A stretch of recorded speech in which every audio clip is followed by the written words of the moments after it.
On Fiverr, the procedure of being the middleman, in other words, brokering, can be complicated if you're not familiar with the system.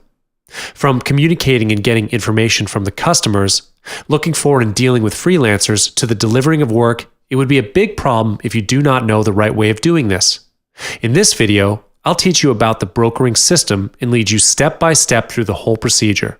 Without further ado, let's get started. Step 1. Connect with the client. This would be the most important part amongst all the other steps. Connecting with the client and understanding their needs are the keys to success, so communication with the client is essential. Throughout the conversation, get as much information as you can to understand clients' needs. The key point here is to be specific. Quality work can only be delivered when you can achieve what your clients want. If needed, collect the necessary files to be sent to the freelancers. Once you have obtained the information from your client, list them down and state the prices for each gig. Send them the custom offer according to their requirements. However, remember that they might not take up the offer if the price is too expensive. But once they've accepted the offer and made the payment, you can then proceed to the next step. Step 2 is to look for the freelancer. If you've already been in the business for some time, you would have already built up some connections with freelancers. Send the request from the client to freelancer. Take note before sending the request to rearrange the details of the gig. If there are special requirements from the client, list them as special remarks.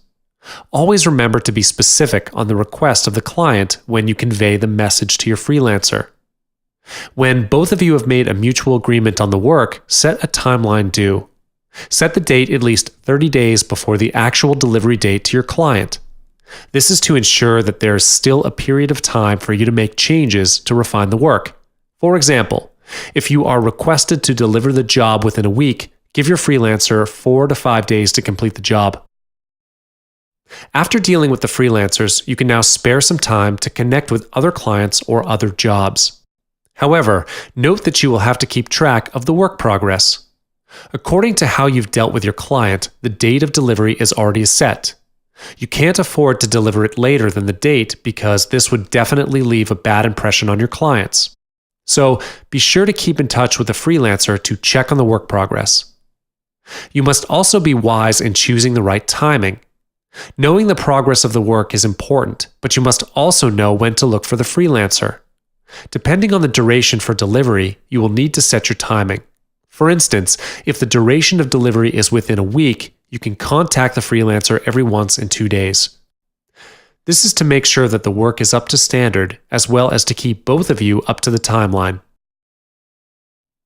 Like I have mentioned earlier, get the work from the freelancer at least 3 days before the delivery date to do a final check on the work. Delivering good quality work is the key to keeping your clients happy.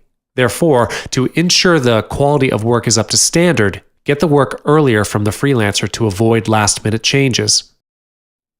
When you are checking on the quality of work, always take the client's requirements into account. The quality of the work is based on the requirements from clients. It is neither up to you nor the freelancer to decide.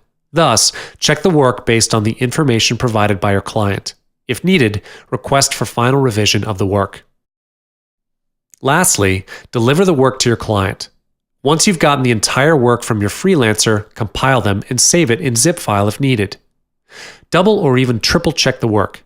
A small tip here: create a checklist. For example, if you are requested to create a logo and have to save it in different formats, list them down on a paper. Check on the files and make sure you have all the formats in the folder. A checklist will ease your work on this. Finally, deliver it to your client.